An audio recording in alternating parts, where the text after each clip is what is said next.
एक बार की बात है, एक गांव में एक तांत्रिक रहता था। वह तांत्रिक बहुत ही ज्यादा गरीब था। उसके पास रहने के लिए कोई घर भी नहीं था। वह अपनी अमीर होने का एक तरीका निकालता है। वह सोचता है, मैं लोगों को बीमार करने की दवाई दूंगा और फिर मेरे पास लोग आएंगे, मैं उन्हें ठीक कर दिया करूंगा। इसी तरह से मेरी बहुत अच्छी आमदनी होगी। लेकिन उस गांव में कोई भी कुआं नहीं था। सभी लोग नदी के किनारे से पानी भरकर पीने के लिए ले जाते थे। वह तांत्रिक सोचता है, मैं इस नदी के पानी में उस दवाई को मिला दूंगा। लेकिन तभी वहां पर एक औरत पानी भरने के लिए आती है। तांत्रिक पीछे से जाता है और उस बीमार करने की दवाई को उस औरत की बाल्टी में घेर देता है। फिर वह वहां से पानी लेकर चली जाती है। उसे कहाँ पता था आज उसके साथ पिए गए नदी के पानी से क्या होगा। वह घर बाल्टी लेकर जाती है और उसका लड़का उस पानी को पी लेता है।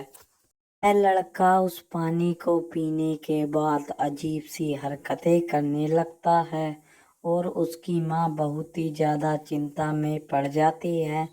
तभी घर के बाहर तांत्रिक आ जाता है और वह कहता है, अरे अब तक तो वह लड़का बीमार हो गया होगा।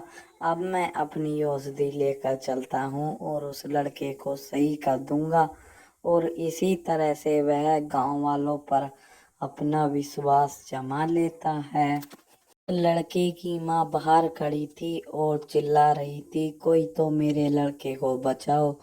लेकिन तांत्रिक उसी मौके का फायदा उठाता है और उस घर के अंदर चला जाता है। वह जैसे ही उस लड़के के ऊपर औषधि छिड़कता है, वह लड़का बिल्कुल सही होता है।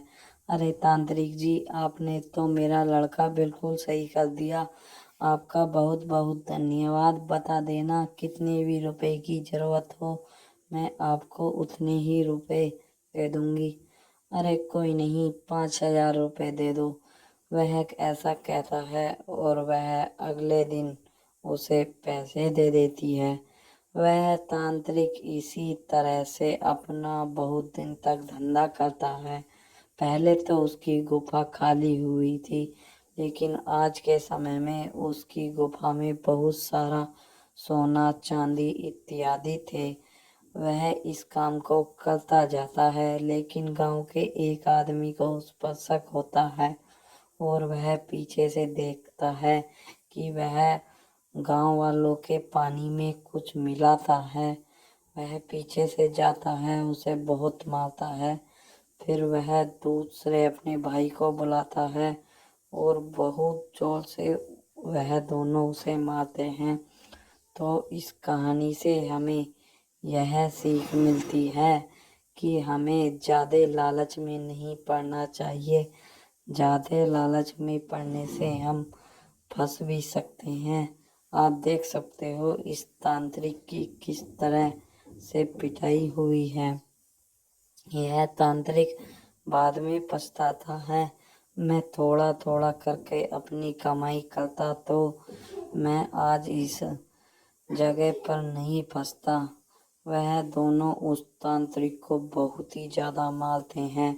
वह घायल अवस्था में आ जाता है। वीडियो अच्छी लगी हो तो एक लाइक करना।